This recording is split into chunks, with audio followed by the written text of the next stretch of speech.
सर्वमंगल मांगल्ये शिवे सर्वार्थ साधिके शरण्ये त्र्यंबके गौरी नारायणी नमोस्तुते नारायणी नमोस्तुते। या देवी सर्वभूतेषु विद्यारूपेण संस्थिता नमस्तस्यै नमस्तस्यै नमस्तस्यै नमो नमः। या देवी सर्वभूतेषु लक्ष्मीरूपेण संस्थिता नमस्तस्यै नमस्तस्यै नमस्तस्यै नमो नमः। या देवी सर्वभूतेषु तृप्तिरूपेण संस्थिता नमस्तस्यै नमस्तस्यै नमस्तस्यै नमो नमः। या देवी सर्वभूतेषु क्षमारूपेण संस्थिता नमस्तस्यै नमस्तस्यै नमस्तस्यै नमो नमः। पराम्बा भगवती माता स्वरूप के चरणों में सादर प्रणाम निवेदित करता हूँ, नमन वंदन अभिनंदन प्रस्तुत करता हूँ और हृदयांगन समूह के प्रमुख संरक्षक परमादरणीय आचार्य श्री श्री कृष्ण द्विवेदी जी को चरण स्पर्श करते हुए उनसे शुभाशीष और अनुमति प्राप्त करके अभिवादन की श्रृंखला में मैं आभार व्यक्त करता हूँ, प्रणाम व्यक्त करता हूँ, स्वागत करता हूँ संस्था के संस्थापक और राष्ट्रीय महासचिव महोदय आदरणीय श्री विदुभूषण द्विवेदी जी का, संस्था के राष्ट्रीय अध्यक्ष डॉक्टर विद्युत प्रभा चतुर्वेदी मंजू दीदी का, जो सौभाग्य से दोनों उपस्थित हो गए हैं इस वाचन में।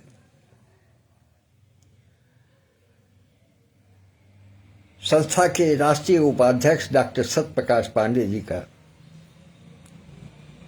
जो आजकल एक विशिष्ट पवित्र अनुष्ठान काशी मीट बनारसिया महामना काशी अटल मेला की व्यवस्था में पूर्ण रूप से लगे हुए हैं, उनको भी स्मरण करता हूं अभिवादन की श्रृंखला में। इस हृदयांगन वीथिका जिस पर हम और आप इस समय एक दूसरे के सामने साक्षात हैं, उसको मूर्त रूप प्रदान करने में अपनी महती भूमिका निभाने वाले आदरणीय श्री हरिवाणी जी को सादर प्रणाम निवेदित करता हूं। संरक्षक मंडल के अन्य सभी पदाधिकारियों को, सभी सदस्यों को, समिति के तमाम पदाधिकारियों को, हृदयांगन परिवार के छोटे बड़े कनिष्ठ वरिष्ठ सभी सदस्यों को, क्योंकि ये हृदयांगन परिवार ऐसा नहीं है जिसमें कोई आयु वर्ग की सीमा हो।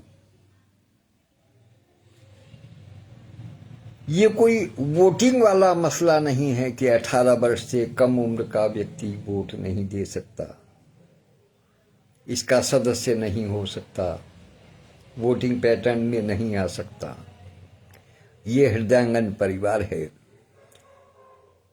इसमें 1 माह के शिशु से लेकर के शतायु तक के रिटायर्ड हैं, कार्य करने वाले हैं, युवक हैं, किशोर हैं, सभी इसके सदस्य हैं, सभी माननीय सदस्य हैं, सबका समान अधिकार है, समान सत्कार है सबका। तो उन सबको यथा योग्य अभिवादन प्रस्तुत करता हूं।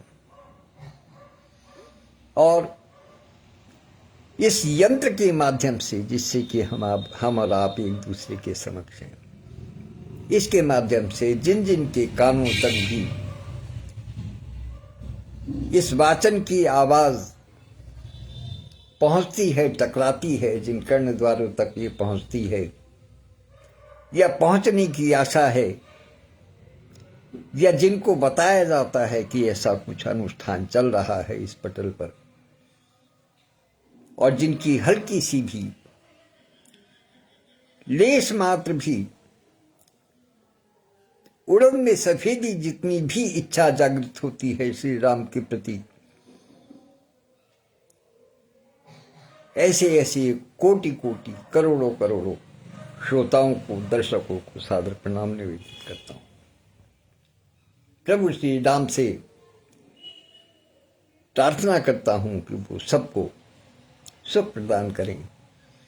तो सर्वे भवन्तु सुखिनः, सर्वे सन्तु निरामया, सर्वे भद्राणि पश्यन्तु, मा कश्चित् दुःखभाग् भवेत्। इस समय उपस्थित होने में, जैसा मैंने निवेदन किया था कि आदरणीय संस्थापक महोदय डॉक्टर विधुभूषण त्रिवेदी विधु जी, डॉक्टर विद्युत प्रभा चतुर्वेदी मंजू दीदी, बिजनौर से अंकित श्रोत्रिय, यहाँ आजमगढ़ से मेरी सहधर्मिणी सुषमा सोती, और काशी की धरती से संस्था के राष्ट्रीय उपाध्यक्ष डॉक्टर सत्यप्रकाश पांडे, जिनका मैं अभी जिक्र कर रहा था, और परम पूज्या भाभी श्री भाभी आरती टंडन जी उपस्थित हैं। उनकी उपस्थिति को भी सादर प्रणाम करता हूं। और भाभी आरती टंडन जी के माध्यम से मुझे एक सूचना प्राप्त हुई है, वो मैं अपने सभी साथियों के समक्ष उनके साथ में साझा करना चाहता हूं कि उनके पुत्र कुशल का स्थानांतरण लखनऊ हो गया है, और आदरणीय टंडन जी लखनऊ के ही निवासी थे, वहीं पर उनका मकान है। मैं उनके निवास स्थान पर जा चुका हूं। बहुत स्नेह करते थे भाई साहब, लेकिन अब कुशल का ट्रांसफर लखनऊ होने का अर्थ ये है कि अब भाभी जी से और कुशल से और बाकी की जो बिटिया है आंचल, उन लोगों से भेंट हमारी होती रहेगी, जो कि लखनऊ तो बिल्कुल अपनी अप्रोच में है।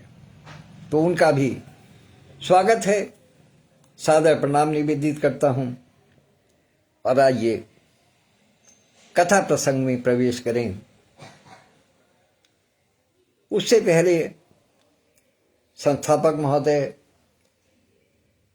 राष्ट्रीय अध्यक्ष जी और प्रमुख संरक्षक आचार्य श्री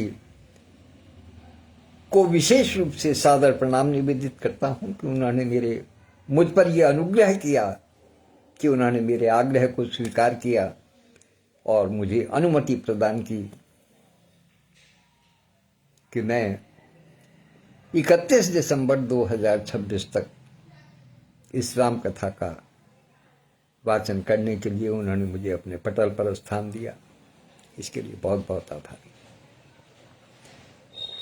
तो विगत दिवस हम जहां पर कथा का विराम पाए थे, वहां आप सब जानते हैं कि नारद जी ने शिव जी के गण जो थे उनको अभिशाप दिया था, और फिर उसके बाद में उस अभिशाप के निवारणार्थ उन्हें बताया था कि तुम दोनों राक्षस हो जाओगे, लेकिन प्रभु के हाथ से युद्ध में मारे जाने के बाद में तुम्हें मोक्ष को प्राप्त होगा। भगवान भोले शंकर जी माता पार्वती को ये सारी कथा बताते हैं।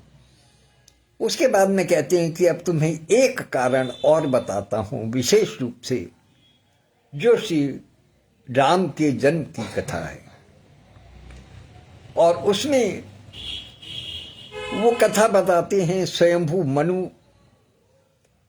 और शत्रुपा जी की, कि उन्होंने कठोर तपस्या की भगवान श्री हरि की, और तब उन्होंने किस प्रकार की तपस्या की उसका वर्णन मैंने स्पष्ट इस राम कथा वाचन के प्रारंभ में किया था, लेकिन उस समय स्पर्श किया था। अब जब मुझे समय अनुग्रह स्वरूप प्राप्त हुआ है संस्थापक महोदय से, तो चूंकि रामचरितमानस में ये प्रसंग तुरंत नारद जी के प्रसंग के बाद में आता है, तो मैं उसको वहां से उठाता हूं। तो अब मुझे स्वयंभू मनु और शत्रुपा जी के परिचय देने की आवश्यकता नहीं है। यहां से मैं केवल उस स्थान से करता हूं, प्रारंभ करता हूं कथा आज की, जहां की वो दोनों तपस्या करते हैं। वहां से इसको प्रारंभ करता हूं। आप लोग आनंद लीजिएगा कि वो किस प्रकार तपस्या कर रहे हैं दोनों। कि 12 अक्षर मंत्र पुनि जपहि सहित अनुराग, वासुदेव पद पंकुरुहु दंपति मन अति लाग। कि महाराज स्वयंभू मनु और माता शत्रुपा, उन दोनों का मन प्रभु के चरण कमलों में लिप्त हो जाता है, लग जाता है। उनका सानिध्य प्राप्त करने की इच्छा हो बलवती हो उठती है। किस लिए? कि उन्होंने जब प्रारंभ किया 12 अक्षर मंत्र से। अब ये 12 अक्षर मंत्र कौन सा है, मैं समझता हूं आप सब जानते होंगे, फिर भी बता देना चाहता हूं। ओम नमो भगवते वासुदेवाय, ये 12 अक्षर मंत्र है। तो इसका जाप किया उन्होंने, और इस मंत्र का जाप करते करते किस प्रकार से उन्होंने कठिन तपस्या की है, उसके विषय में थोड़ा सा वर्णन गोस्वामी तुलसीदास जी करते हैं। कि करहि आहार साक फल कंदा, सुमरिहि ब्रह्म सच्चिदानंदा, पुनि हरि हेतु करन तप लागे, बारी आधार मूल फल त्यागे, बारी आधार मूल फल त्यागे। कि जब उन्होंने अपनी तपस्या प्रारंभ की तो उस समय वो शाक फल कंद मूल फलों का आहार करते थे और सच्चिदानंद स्वरूप ब्रह्म का स्मरण करते थे। फिर वे श्री हरि के लिए तप करने लगे। पहले उन्होंने ब्रह्मा जी की स्तुति की, ब्रह्मा जी का तप किया, फिर उसके बाद में उन्होंने श्री हरि का तप करना प्रारंभ किया। और पुण्य हरि हेतु करण तप लागे, फिर वो हरि के लिए, भगवान श्री हरि श्री विष्णु जी के लिए तप करने लगे। और बारी आधार मूल फल त्यागे, और उन्होंने कंद मूल फल जो भोजन करते थे उसको त्याग करके केवल जल पर आधारित होकर के उन्होंने तपस्या की। केवल जल पर आधारित होकर के उन्होंने भगवान श्री हरि की तपस्या की। तो और अभिलाष निरंतर होई, देखिए नयन परम प्रभु सोई, अगुण अखंड अनंत अनादि, जेहि चिंतहि परमारथ वादी, जेहि चिंतहि परमारथ वादी। उनके क्षमा कीजिएगा, उनके मन में जो अभिलाषा थी वो और कुछ नहीं थी, उनके मन में अभिलाषा केवल इतनी थी कि वो प्रभु के दर्शन करना चाहते थे।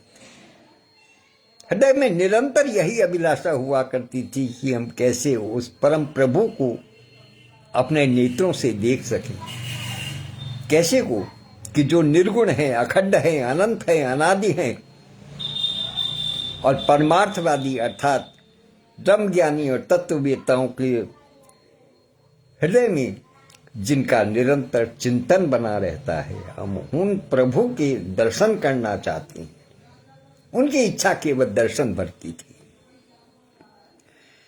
तो नेति नेति जय वेद निरूपा, निजानंद निरूपाधि अनुपा, शंभु बिरंचि विष्णु भगवाना, उपजहि जासु अंश ते नाना। कि जिन्हें वेद ने नेति नेति कह करके कहा, न इति अर्थात यहां समाप्त नहीं होता है। हरि अनंत, हरि कथा अनंता, वो कभी समाप्त होने वाली चीज है ही नहीं, समाप्त कहीं नहीं होती। इतना विशाल भंडार है कि उसके पूरे को कहने का, समझाने का, समझने का कोई किसी व्यक्ति के पास इतना समय नहीं है, किसी के पास इतनी बुद्धि नहीं है जो कि उसको पूर्ण रूप से समझ सके। तो जिन्हें वेद नेति नेति कहकर निरूपण करते हैं, जो निज आनंद निरुपाधि अनुपा, जो आनंद स्वरूप हैं, उपाधि रहित हैं और अनुपम हैं, और शंभु विरंच विष्णु भगवाना, उपजहि जासु अंश ते नाना, और जिनके अंश से अनेकों शिव, ब्रह्मा और विष्णु की उत्पत्ति होती है, ऐसे भगवान श्री हरि जो मूल है, अनादि है, अनंत है, जिनका आदि है, ना अंत है, ना मध्य है, कुछ नहीं है, ऐसे प्रभु के दर्शन करने की मात्र उनकी इच्छा थी। तो ऐसे हो प्रभु सेवक बस ऐ, भगत हेतु लीला तनु गई, जो यह बचन सत्य श्रुति भाखा, तो हमार पूजे ही अभिलाखा, तो हमार पूजे ही अभिलाखा। ऐसे महान प्रभु भी सेवक के वश में हैं और भक्तों के लिए दिव्य लीला विग्रह धारण करते हैं। उनको बताया था कि प्रभु अवतार लेते हैं, प्रभु सबका दुख हरण करते हैं, तो कहते हैं कि हम उन प्रभु के दर्शन करना चाहते हैं। यदि वेदों का ये वचन सत्य है तो निश्चित रूप से हमारी अभिलाषा भी पूर्ण होगी। ये उनके मन में विश्वास था और इसी दृढ़ विश्वास को लेकर के वे दोनों पति पत्नी दोनों जो है वो भगवान श्री हरि की पूजा करते हैं। तो एही विधि बीते बरस शट, सहस बारी आहार, संबत सत सहस्र पुनि रहे समीर आधार। इस प्रकार से उनको जल को आधार बना करके, यानी जल सेवन करते हुए, तप करते हुए 6000 वर्ष बीत गए। 6000 वर्ष तक स्वयंभू मनु और शत्रुपा जी ने, पति पत्नी दोनों पति पत्नी ने 6000 वर्षों तक केवल जल सेवन करके तप किया और फिर उसके बाद में 7000 वर्षों तक उन्होंने जल को भी त्याग दिया, केवल वायु का सेवन करके उन्होंने तप किया। आदरणीय भाई S.C. शर्मा मुस्तर्जी और हृदयांगन की संरक्षिका डॉक्टर वर्षा खन्ना बहन भी उपस्थित हो गई हैं। दोनों की उपस्थिति को सादर प्रणाम करता हूं। तो 6000 वर्षों तक केवल जल सेवन करके प्रभु नाम का जप किया, तप किया, और 7000 वर्षों तक केवल वायु का सेवन करके उन्होंने तप किया। तो बरस सहस 10 त्यागे सो, ठाड़े रहे एक पद दो, ठाड़े रहे एक पद दो। ये कहने में, सुनने में कितना आसान लगता है कि कोई ये कह दे, कोई इस बात का वाचन कर ले कि भाई उन्होंने तप किया, प्रभु प्रसन्न हो गए और उन्होंने आशीर्वाद दे दिया। लेकिन तप इतना आसान नहीं था। उनका वर्णन जब इन ग्रंथों में मिलता है तब लगता है, हृदय कांप उठता है कि किस प्रकार से उन्होंने किया होगा, कितनी कठोर तपस्या की है कि बरस सहस 10 त्यागे सो। 10,000 वर्षों तक उन्होंने वायु का भी त्याग कर दिया। अब यहां एक शंका ये उठती है कि वायु का त्याग कैसे किया जा सकता है, क्योंकि वायु तो हमारी सांसों के माध्यम से आ जा रही है। यदि हम उसका भी त्याग कर देंगे तब तो जीवित नहीं रह सकते। यहां ये शंका उठती है बहुत से लोगों को कि वायु का त्याग कैसे हो सकता है। जल का तो उन्होंने पहले ही त्याग कर दिया था, फिर वायु का सेवन किया, वायु का भी, वायु और जल दोनों का त्याग कर दिया, तो ये कैसे संभव है। तो मित्र, वो स्थिति है समाधि की। जब ध्यान के बाद मनुष्य की समाधि लग जाती है तो समाधि में फिर कुछ आवागमन नहीं रहता। हमें वायु के आने जाने का, श्वास लेने का मतलब यह है कि हमें आभास हो कि हमारी श्वास चल रही है। लेकिन जब समाधि लग जाए, हमारा ध्यान किसी एक लक्ष्य पर लक्षित हो जाए, केंद्रित हो जाए, आज्ञा चक्र पर नेत्र बंद करके जब हमें वो दीप, प्रज्वलित दीप दिखाई देने लगे और हम भूल जाएं कि हमारी सांस भी आ जा रही है, हमें आभास ही ना हो इस बात का, तो वो स्थिति है वायु को त्यागने वाली। और इस प्रकार से तपस्या करते करते उनको 10,000 वर्ष हुए, जबकि उन्होंने की 10,000 वर्षों की उनको समाधि लगी। तो विधि और ठाड़े रहे एक पद दो, और वो दोनों एक पैर पर खड़े होकर के उन्होंने इस प्रकार तपस्या की। एक पैर पर खड़े होकर के उन्होंने तपस्या की। तो विधि हरिहर तप देखी अपारा, मन समीप आए बहुबारा, मन समीप आए बहुबारा। विधि यानी ब्रह्मा जी, और हरि अर्थात विष्णु जी, और हर यानी शिव जी, अर्थात त्रिदेव। तीनों देवों ने जब उनकी इस कठोर तपस्या को देखा तो अनेकों बार उनके पास आए, अनेकों बार उनके पास आए, लेकिन उनकी समाधि भंग नहीं हुई। उनके आने तक का उनको एहसास नहीं हुआ, उन दोनों पति पत्नी को, उस दंपति को, उनको आभास तक नहीं हुआ। तब वो कि मांगहु बर बहु भांति लोभाए, परम धीर नहीं चलहि चलाए। उन्होंने अनेकों बार प्रलोभन देने की कोशिश की कि कुछ वर मांग लो, कुछ वर मांग लो, करना कुछ नहीं, हमें कुछ चाहिए ही नहीं, हम तो केवल और केवल दर्शन भर चाहते हैं और कुछ नहीं चाहते, हमारी कोई इच्छा नहीं है मन में। उनको पता ही नहीं चला कि वो आए। वो वर देने के लिए तैयार हैं, लेकिन वो कोई वर मांगने के लिए तैयार नहीं है। उनको इस बात का आभास ही नहीं है कि कोई है। परम धीर नहीं चल ही चलाए।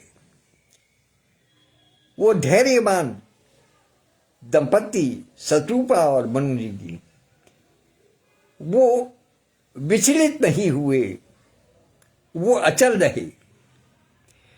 तो अस्थि मात्र होई रहे शरीरा, तदपि मनागमन ही नहीं पीरा। अब उनका शरीर जो है वो केवल अस्थि मात्र रह गया। 10,000 वर्षों तक बिना वायु का सेवन करके रहने वाले, समाधि लगाने वाले कि शरीर की स्थिति क्या होगी, इसको अंदाजा लगाया जा सकता है। तो तदपि मनाग मन ही नहीं पीड़ा, लेकिन फिर भी उनके मन में किसी प्रकार की कोई पीड़ा नहीं है, कोई कष्ट नहीं है। वो अपने मार्ग से हटते नहीं है। तो प्रभु सर्वज्ञ दास निज जानी, गति अनन्य तापस नपरानी। मांगो मांगो बर भय नभवानी, परम गंभीर कृपामृत सानी। परम गंभीर कृपामृत सानी। सर्वज्ञ प्रभु ने अनन्य गति आश्रय वाले तपस्वी राजा रानी को निज दास जाना। तब उन्हें स्वीकार किया कि हाँ, आप मेरे दास हैं। तब बहुत ही गंभीर स्वर में और कृपा रूपी अमृत से सनी हुई उनको आकाशवाणी हुई कि हे मनु और शत्रुपा जी, आप वर मांगिए, आपको जो वर मांगना है वो वर मांगिए। तुम मृतक जियावनि गिरा सुहाई, श्रमण रंध्र होई उर जब आई। हृष्ट पुष्ट तन भय सुहाए, मानहु अबहि भवन ते आए। मानहु अबहि भवन ते आए। जैसे ही प्रभु श्री हरि की कृपा अमृत से सनी हुई वाणी उनकी कर्ण रंध्र से गुजर करके उनके हृदय तक आई। प्रभु की वाणी, प्रभु के शब्द जैसे ही उनके कानों में पड़े और वहां से वो उनके हृदय तक पहुंचे,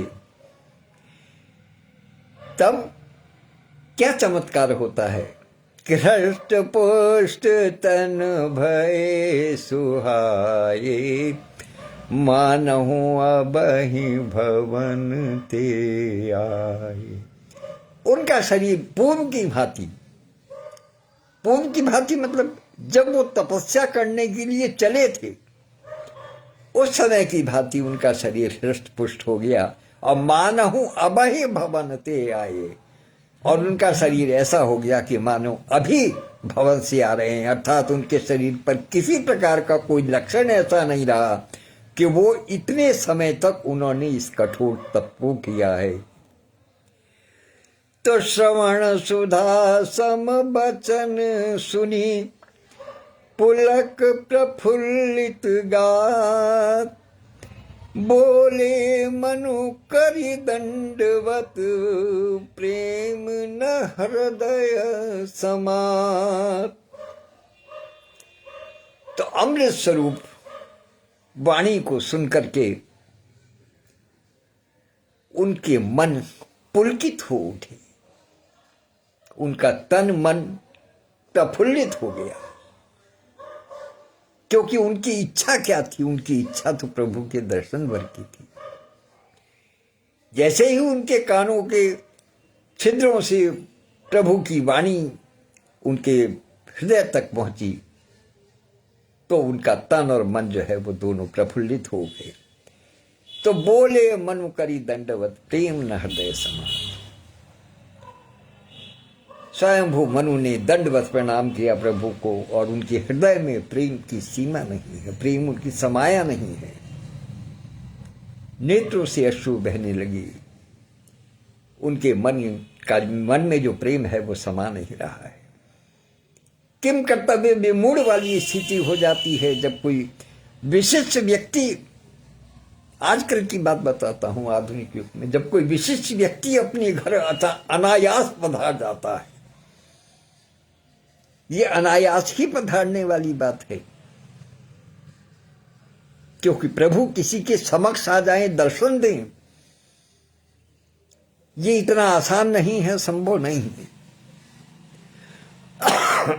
और जब प्रभु समक्ष उपस्थित हो जाए तो ये बड़ा विचित्र संयोग है। तन और मन नहीं, आत्मा तक पवित्र हो जाती है, भीग जाती है उस प्रेम के कारण, उस प्रभु की अमृतमयी दर्शन को करके, उन प्रभु की अमृतमयी वाणी को सुन करके आत्मा तक तृप्त हो जाती है। तो उनके हृदय में वो प्रेम समा नहीं रहा है, पुलकायमान हो रहा है उनका तन और मन। तो सुन सेवक सुर तरु सुर धेनु, विधि हरिहर पंडित पद रेणु, सेवत सुलभ सकल सुखदायक, प्रणत पाल सचराचर नायक, प्रणत पाल सचराचर नायक। वो प्रभु की विनती करते हैं कि हे प्रभु सुनिए, आप सेवक सुरतरु, आप भक्तों के लिए, अपने सेवकों के लिए कल्प वृक्ष के समान हैं। सुरतरु मतलब कल्प वृक्ष के समान हैं। सुरधेनु और कामधेनु गाय के समान है, अर्थात जो मांगो वो मिलेगा। आपके लिए कुछ भी अदेय नहीं है, कुछ भी ऐसा नहीं है जिसको आप प्रदान नहीं कर सकते। आप अपने सेवकों के लिए कल्प वृक्ष और कामधेनु के समान हैं। आपके चरण रज की वंदना ब्रह्मा विष्णु महेश तीनों करते हैं। आप सेवा करने में भी सुलभ हैं तथा सब सुखों को देने वाले हैं। आप शरणागत के रक्षक हैं और चर अचर जड़ चेतन के स्वामी हैं, अर्थात सृष्टि में कुछ भी ऐसा नहीं है जो आपके अधीन नहीं है। तो जो अनाथ हित हम पर नेहु, तो प्रसन्न होई यह बर देहु। जो स्वरूप बस शिव मन माही, जेहि कारण मुनि जतन कराही, जेहि कारण मुनि जतन कराही। कितनी पवित्र भावना है, कितने प्रेम से उन्होंने बात कही है। जो अनाथ हित हम पर नेहु, हे अनाथों पर अकारण कृपा करने वाले प्रभु, यदि आपका हम पर स्नेह है, क्योंकि यदि सेवक भक्त इस बात को कहे कि आप मेरे समक्ष उपस्थित हो गए हैं, तो निश्चित रूप से हम आपके प्रिय हैं, तो वो अहंकार का भाव आ जाता है। सेवक का धर्म है कि वो हमेशा दास बनकर रहे, हमेशा अपने आप को तुच्छ जाने,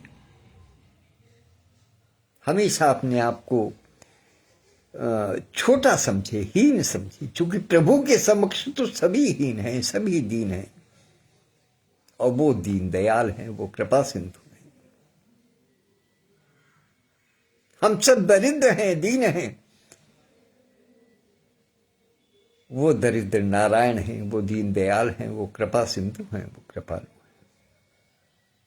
तो उन्होंने कहा कि यदि आप हम पर प्रसन्न हैं, हम पर आपका स्नेह है, तो ये वर दीजिए क्या कि जो स्वरूप बस शिव मन माही, कि आपका जो स्वरूप भगवान भोलेनाथ के, शिव जी के मन में समाया हुआ है, जिस स्वरूप की वंदना भगवान शिव जी, आपके जिस स्वरूप की वंदना करते हैं, जो शिव जी के मन में बसता है, और जेहि कारण मुनि जतन कराही, और जिसके लिए मुनि सैकड़ों सैकड़ों करोड़ों करोड़ों वर्षों तक जतन करते हैं, जिसकी प्राप्ति के लिए, जिसके दर्शन के लिए, जिसको मुनि लोग जो है वो जतन करके यत्न करते हैं जिसको प्राप्त पाने के लिए। और कि जो भुसुंड मन मानस हंसा, सगुन अगुण जेहि निगम प्रशंसा, देखई हम स्वरूप भरि लोचन, कृपा करहूँ प्रणतारति मोचन, कृपा करहूँ प्रणतारति मोचन। जो भुसुंड मन मानस हंसा, कि जो रूप काग भुसुंड जी के मन रूपी मान सरोवर में हंस के समान विचरण करता है। उपमा देखिएगा कि जो स्वरूप, आपका जो स्वरूप शिवजी के मन में बसता है, और जो स्वरूप कागभूषुंडी जी के मन रूपी मान सरोवर में जो हंस के रूप में विचरण करता है, और सगुण अगुण जह निगम प्रशंसा, और जिसको सगुण और निर्गुण कहकर के वेद भी जिसकी प्रशंसा करते हैं, कि देखऊं हम स्वरूप भरि लोचन, कृपा करहूँ प्रणतारति मोचन। कि हे प्रभु, हम उस रूप को अपने नेत्र भर करके देखना चाहते हैं। इन नेत्रों के माध्यम से हम आपके उस रूप के दर्शन करना चाहते हैं कि कृपा करहूँ प्रणतारति मोचन। कि हे शरणागत वत्सल, हे प्रभु दीनदयाल, हम आपके चरणों में पड़े हैं, आप हमें उस रूप के दर्शन कराइए। कौन सी चीज?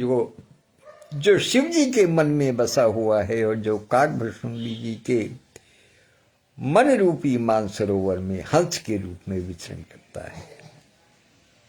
हम कृपा करना चाहते, आप कृपा कीजिएगा, हम नेत्र भर करके उस रूप का दर्शन करना चाहते हैं। तो दंपति बचन परम प्रिय लागे, मृदुल विनीत प्रेम रस पागे, भगत बछल प्रभु कृपा निधाना, विश्ववास प्रगटे भगवाना, विश्ववास प्रगटे भगवाना।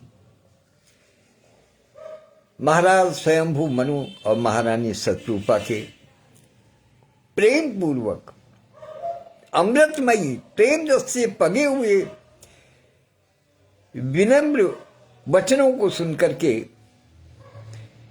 भगवान को बहुत प्रसन्नता हुई। प्रभु श्री हरि उन पर बहुत प्रसन्न हुए,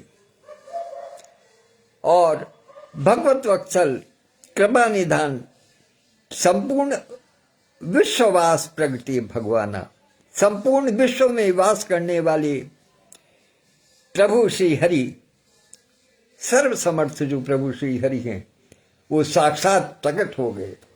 बोलिए लक्ष्मी नारायण भगवान की जय। अब उनके रूप का थोड़ा सा वर्णन है। आनंद प्राप्ति के लिए एक बार ओम नमो भगवते वासुदेवाय का नारा लगाइएगा। ओम नमो भगवते वासुदेवाय का जाप कीजिएगा पानी मन, तभी उस रूप के दर्शन हो सकेंगे।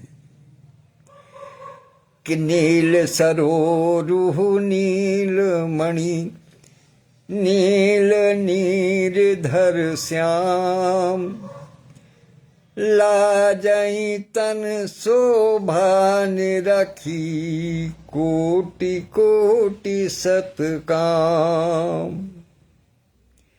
भगवान के नीले कमल, नील मणि और नीले जलयुक्त मेघ के समान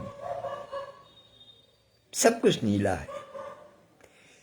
नीले कमल, नील मणि और नीले मेघ के समान कोमल, प्रकाशमय और सरस, श्याम वर्ण अर्थात चिन्मय शरीर की शोभा को देख करके करोड़ों कामदेव भी लजा जाते हैं।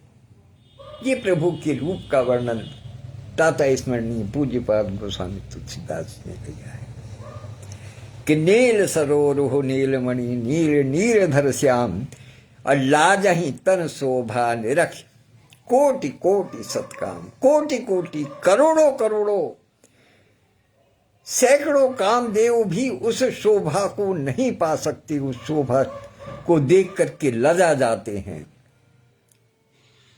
जो प्रभु श्री हरि की, जो उनका रूप प्रकट हुआ है उसको देख करके, उसको जो देखते हैं।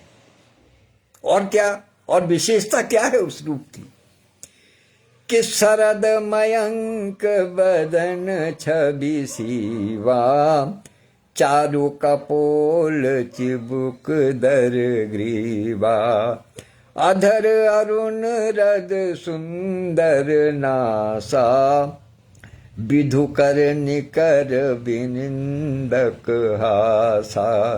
उनका मुख शरद पूर्णिमा के चंद्रमा के समान छवि की सीमा स्वरूप था।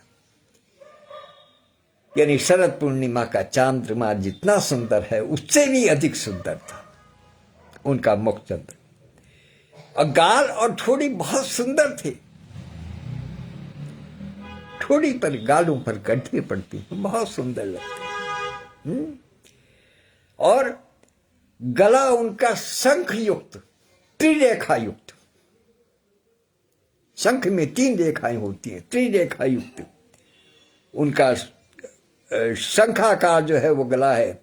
और अधर अरुण, लाल लाल होठ, आज की तरह से कृत्रिम नहीं, लिपस्टिक नहीं लगाए हुए थे।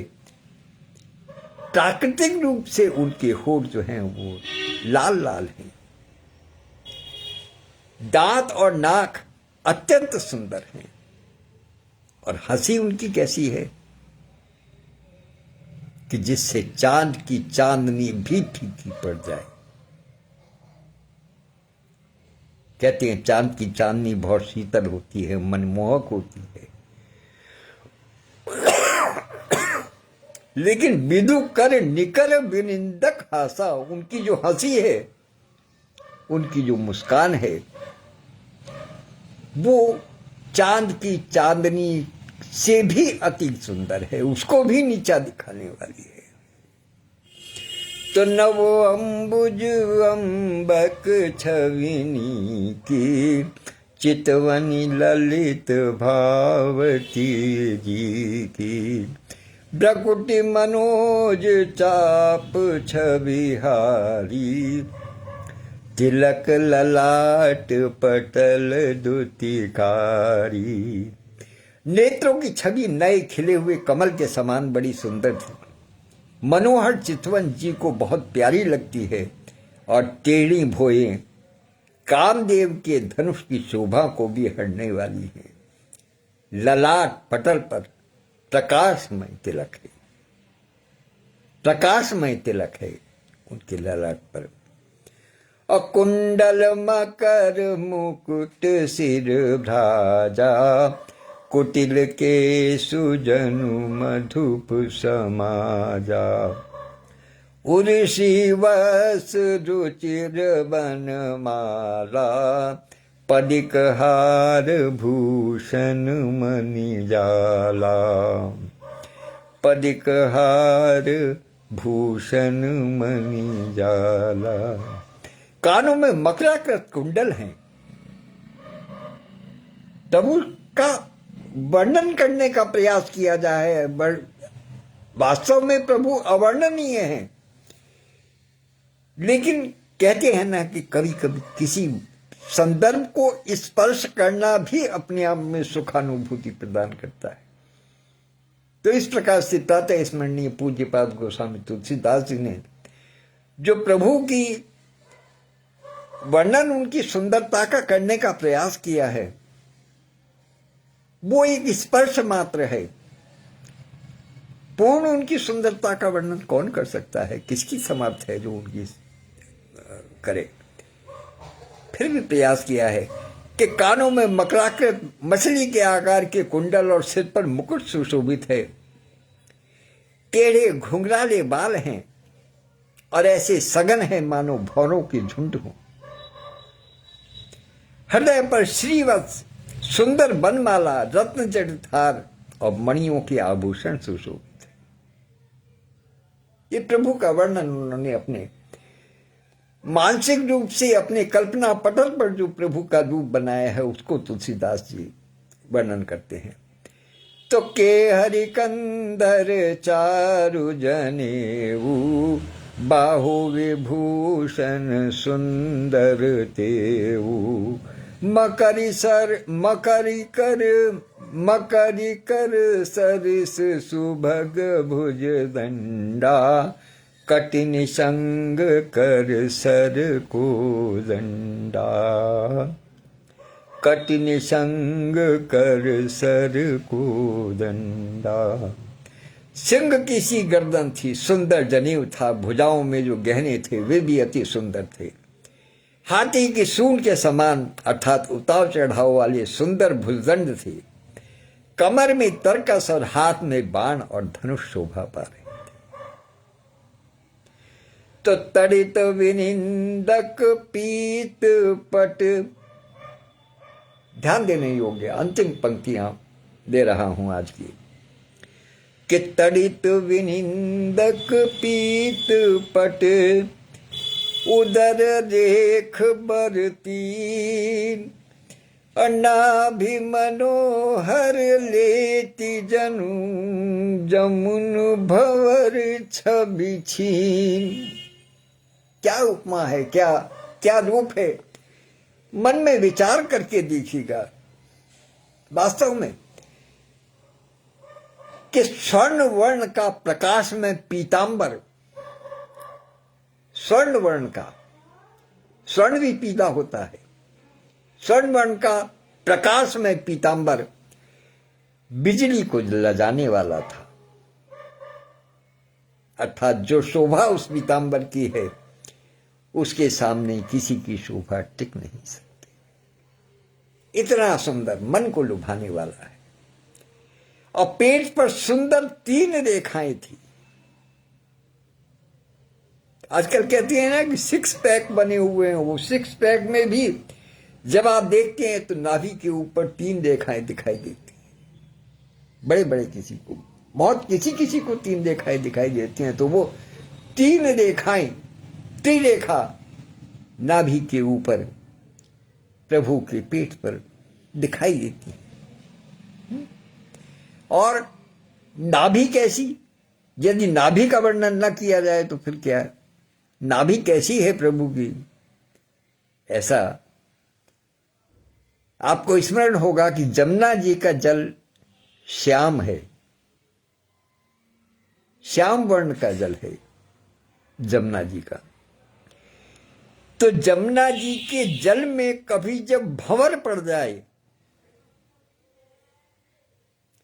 तो उसकी जो शोभा होती है उससे अधिक शोभा प्रभु श्री नारायण हरि की नाभि की है। उनकी नाभि ऐसी लगती है जैसे कि जमुना जल में भंवर पड़ गया है। और उस भंवर की भी छवि को छीनने वाली है, वो भी उनकी नाभि की सुंदरता के आगे क्षीण पड़ जाती है। तो आज इसी दोहे पर विश्राम करते हैं। प्रभु लीलाधारी श्री हरि की सुंदरता का वर्णन गोस्वामी तुलसीदास जी ने, प्रातः स्मरणीय गोस्वामी तुलसीदास जी ने किया है। मैं समझता हूं आज कथा को यहीं विश्राम देते हैं, और इच्छा है, प्रार्थना है ईश्वर से कि आज रात को जब हम सब सुनने वाले, जब हम सब रात्रि में विश्राम करेंगे,